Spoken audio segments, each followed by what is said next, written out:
بسم اللہ الرحمن الرحیم۔ السلام علیکم۔ اسلامک اسٹڈیز فرسٹ ایئر، اس کے مختصر سوالات کے ذیل میں آپ کے سامنے مزید 2 سوال حاضر ہیں۔ آپ ان کو سنیں، انشاءاللہ آپ کی سمجھ میں آ جائیں گے اور یاد کرنے میں آسانی ہوگی آپ کو۔ اس کے علاوہ جو لوگ اسٹوڈنٹ نہیں ہیں وہ بھی اس کو سن کر اپنی معلومات میں اضافہ کر سکتے ہیں۔ تو شروع کرتے ہیں۔ خلا سے کیا مراد ہے؟ شریعت کی اصطلاح میں خلا سے مراد کسی عورت کا اپنے شوہر کو کچھ مال دے کر نکاح سے آزاد ہونا یعنی طلاق لے لینا خلا کہلاتا ہے۔ یہ اختیار عورت کو حاصل ہے۔ سورہ بقرہ میں ارشاد باری تعالیٰ ہے، ایسی صورت میں جب تمہیں خوف ہو کہ اللہ کی حدود پر قائم نہیں رہ سکتے تو کچھ مضائقہ نہیں کہ اگر عورت کچھ معاوضہ دے کر اپنے مرد سے علیحدگی یعنی طلاق لے لے۔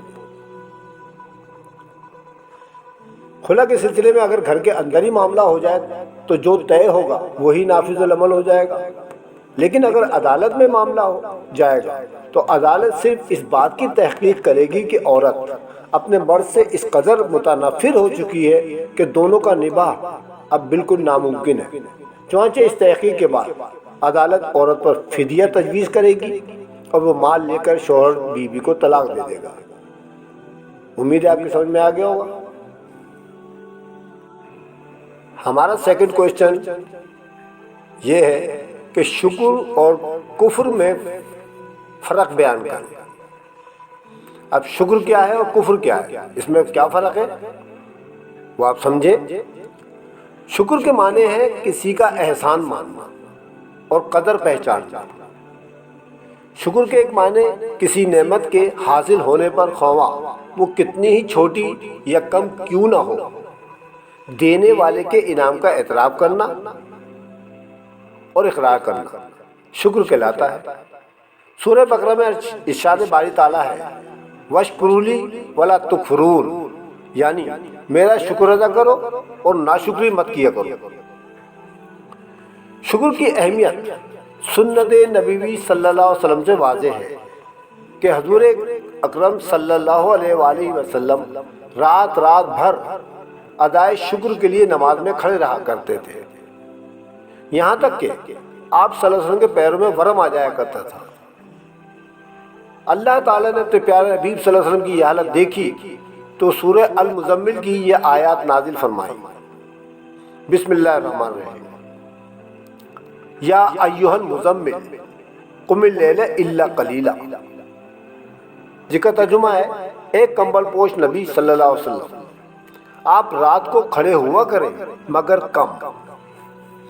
اس آیت کے نزول کے بعد بھی آپ صلی اللہ علیہ وسلم قیام فرماتے رہے، جس پر حضرت عائشہ رضی اللہ تعالیٰ عنہ نے عرض کیا، یا رسول اللہ صلی اللہ علیہ وسلم، آپ صلی اللہ علیہ وسلم تو معصوم ہیں، پھر آپ صلی اللہ علیہ وسلم اس قدر تکلیف کیوں اٹھاتے ہیں؟ آپ تو رسول ہیں۔ تو آپ صلی اللہ علیہ وسلم نے ارشاد فرمایا کہ اے عائشہ، کیا میں اللہ کا شکر گزار بندہ نہ بنوں؟ شکر اس قدر شناسی کا نام ہے جو دل، زبان اور ہاتھ پاؤں تینوں سے ہوتی ہے۔